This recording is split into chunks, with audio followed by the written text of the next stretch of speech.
Hello Booktube, my name is Elizabeth. Welcome or welcome back to my channel, Bouquins and Books. One thing that I love about Booktube is the readathons, and more particularly the readathons where a host wants to share his or her passion or interest for a particular type of book. Whether it's literature from a country, literature from a time period, a particular genre, or a particular topic. And it so happens that in May there are plenty of this type of readathon, and I want to participate in them all. Actually, I want to participate in 4. So this is my pile of possibilities for these 4 readathons. They are May of the Moderns, the historical fiction readathon, maybe Midrash, and Springathon. Of course, I will leave links in the description box below of all the announcements and all the hosts, and I will also leave timestamps. So if you're interested in only one of them, you can go and click right on it and just listen to that. So the first one that I want to participate in, and the one that I think will be my main focus in May, is May of the Moderns. This one is hosted by Margaret Pinard, and she invites us to read books that were published or written between 1901 and 1945. 1901, that is the end of the reign of Queen Victoria, so obviously it's the beginning of a new era, and 1945 is the end of World War II and arguably also the end of an era and the beginning of another one. So what happens between 1901 and 1945 is really, it's a new way of thinking that is starting and that is taking us in a whole bunch of different directions. And Margaret invites us to explore all of these directions and this new way of thinking and what became modernism.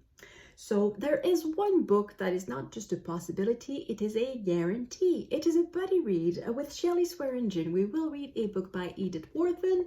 Not this one. This is The Age of Innocence, but this is not the one we will buddy read. We will buddy read House of Mirth, because House of Mirth is, out of these two, the first that Edith Wharton published, and probably it makes more sense to start with that one. So we will start with Edith Wharton. I don't think Shelley has read Wharton before, and I have never read Wharton before, so it will be an exploration for both of us. And then another very high possibility. Oh yeah, and if I like the first one, if I like House of Mirth, I may very well read this one. Another one that I may read, that is highly probable I will read in May, is Virginia Woolf to the Lighthouse. Like Wharton, Virginia Woolf is an author I've never read before, and I would like to try her. She is on my list of 10 women authors I would like to try before the end of the year. So far I've read one, so I have to catch up. And May of the Moderns would be an excellent occasion to catch up. So Virginia Woolf is a likely read. Another book that I would like to read, then again, I don't know which one it will be. It would be one of these books. Now, this is a lovely box set of World War I memoirs, and actually it is a prompt of May of the Moderns. I forgot to say that. There are prompts. If you are interested, there are 5 or 6 different prompts. I don't necessarily follow them, but one of the prompts is to read a book about World War I written by somebody who did participate in World War I. So of course, any of these books will fit the bill. Now, out of this, I don't know which one I will read. So I have What the Boys Did Over There by themselves, and it is edited by Henry Fox. Now, at first I thought it was a memoir by Henry Fox, but that's when I just looked at the spine. But when you look at the cover, it becomes clear that Henry Fox is an editor, and this is a collection of writings by various people who participated in World War I. Next, I have A Woman's Experience in the Great War by Louise Mack. This is a memoir of the first female war reporter, basically, because Louise Mack ended up reporting on the war, and she was one of the first women to do so. Then I have a collection of poetry about World War I. However, in this book, that is probably not necessarily all the poets did participate in World War I. There were probably people from the outside. So these are poems about World War I or published during World War I. And then I have Nothing of Importance by Bernard Adams, and I have The Great War as I Saw It by Frederick George Scott, sorry.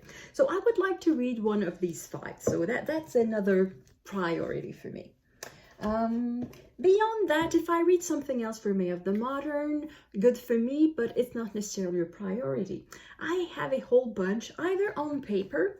On paper, I have The Seven Pillars of Wisdom by T.E. Lawrence, but it's quite a big book.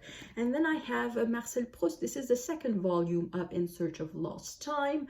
And I've read the first one a couple of years ago, 3 years ago perhaps now, and I quite liked it. So there's no reason why I shouldn't like the second one. So that's another possibility.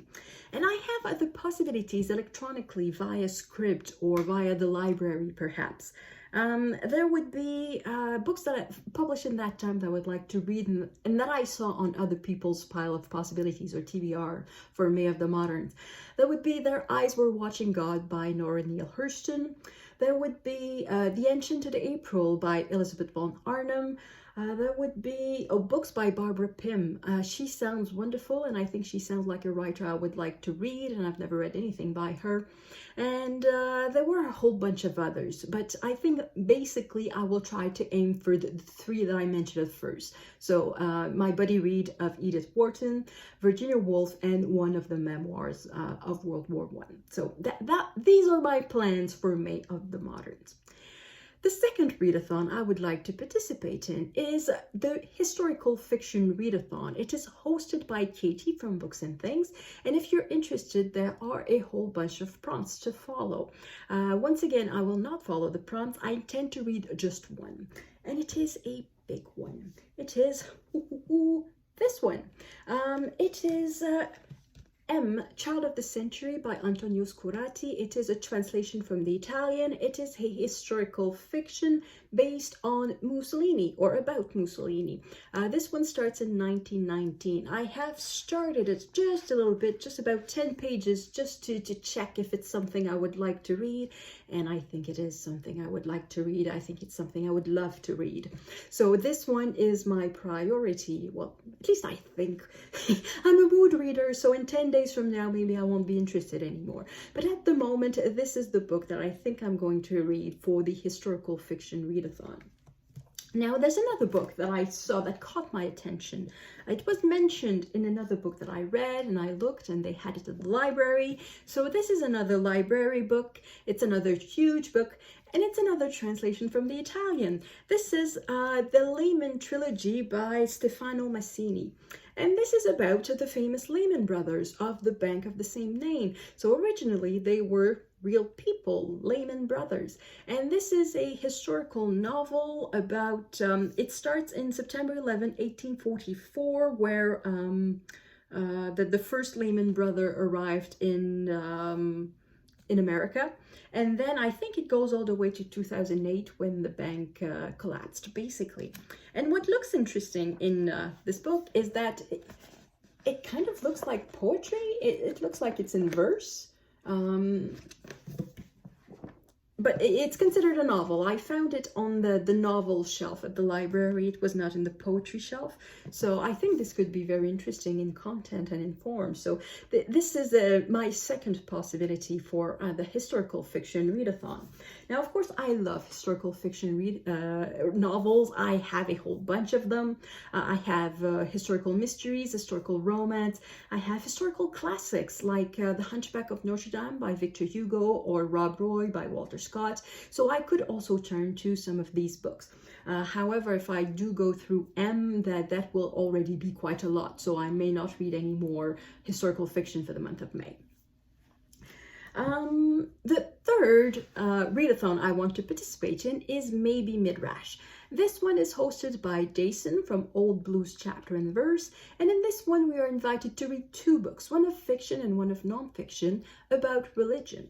So for that, on paper, I have two fiction books that fit the bill. Of course, I have Dante's comedy. I have already started it. I started it in end of February, early March, and so far I have read 11 cantos. I'm reading it very, very slowly, 1 or 2 cantos a week. So one thing that I could do for May would be to up the speed and try to read all of Inferno for the end of May. So for the month of May, read more than 1 or 2 cantos a week, up up it to 3 or 4 a week perhaps, and finish Inferno, Get Out of Hell. Yep. So the reason I'm reading this very, very slowly is that for each canto I am watching Tom from Tom LA Books. I'm watching his videos, and each video is 20-30 minutes long, and he explains everything there is to understand in the book. And I realize that I just don't understand anything. I just don't have the culture to understand all the references in there. So his videos are very, very useful.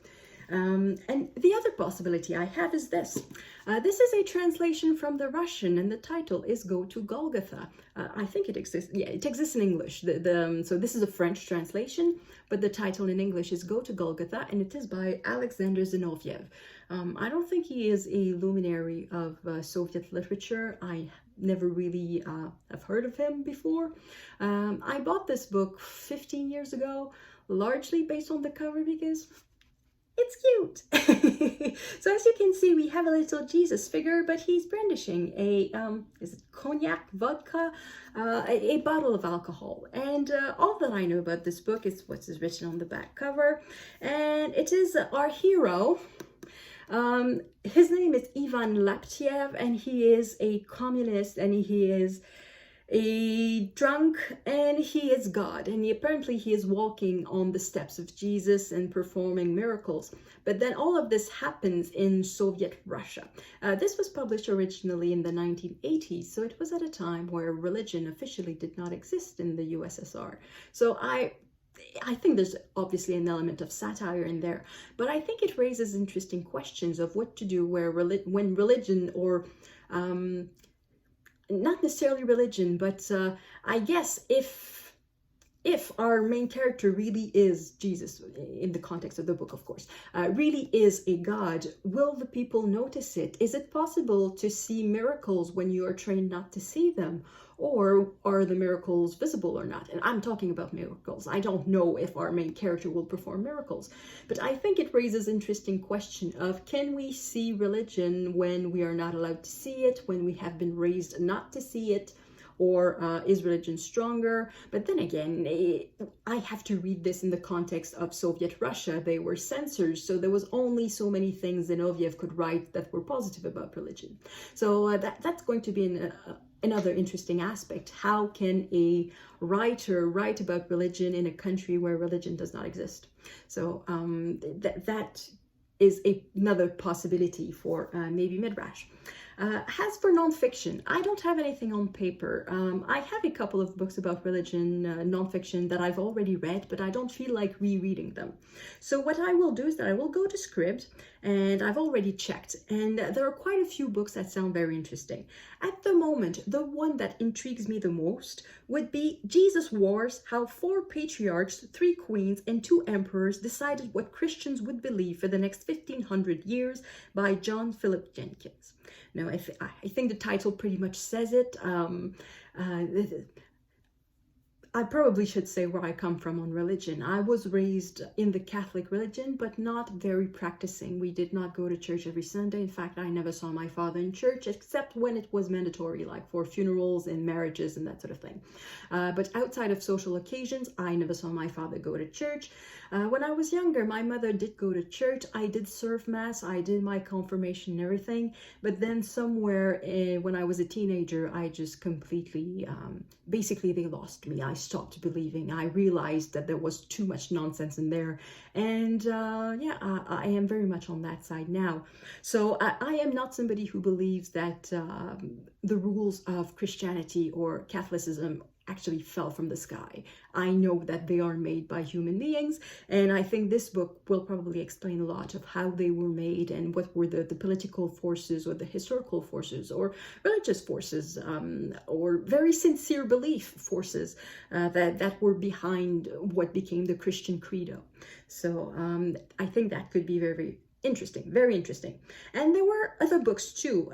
There is Misquoting Jesus, The Story Behind Who Changed the Bible and Why by Bart D. Ehrman. God's Secretaries, The Making of the King James Bible by Adam Nicholson. What else? And Man Created God, A History of the World at the Time of Jesus by Selena O'Grady, and The God Delusion by Richard Dawkins, but I don't think I'm going to read that one. So the one that really interests me the most at the moment is Jesus Wars. So it's the highest probability for the non-fiction aspect of maybe Midrash. So that was the third readathon. The fourth readathon is Springathon. This one is hosted by three hosts, Natalie from A Curious Reader, Heidi from My Reading Life, and Doris from All the Books. I think there are prompts for that readathon too. Oh, and officially it's just 2 weeks, but for me it's the entire month.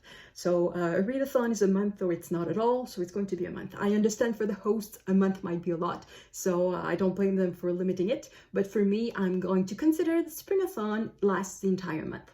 And I don't have any nature books on my shelves. Oh, I forgot to say what it was about. Springathon is about nature books. It's about non-fiction nature books. And I don't have any of those on my TBR, my physical TBR. So I borrowed one from the library. I found this. This is the original French, but it exists in English too. It is Eloquence of the Sardine by Bill François.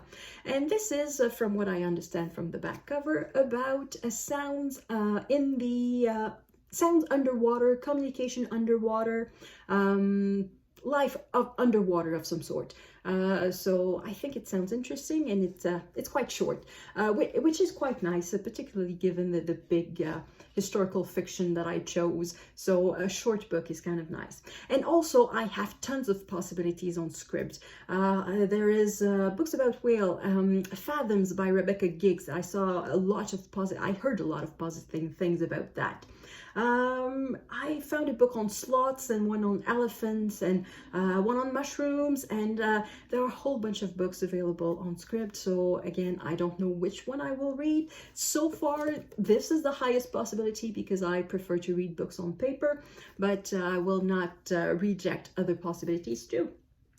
So I think that is it for this video. That is all the possibilities, and there are more possibilities than that, but these are some of the possibilities, some of the books that I may read or will read or could read in the month of May. And yes, now it's time to conclude. So thank you everyone for watching. Let me know in the comments, which readathons will you participate in, if any? Did I miss some readathons? Are there other going on that I would like to participate in? And yes, let me know what you will be reading in May. Thank you for watching. I will see you in the next video. À la prochaine!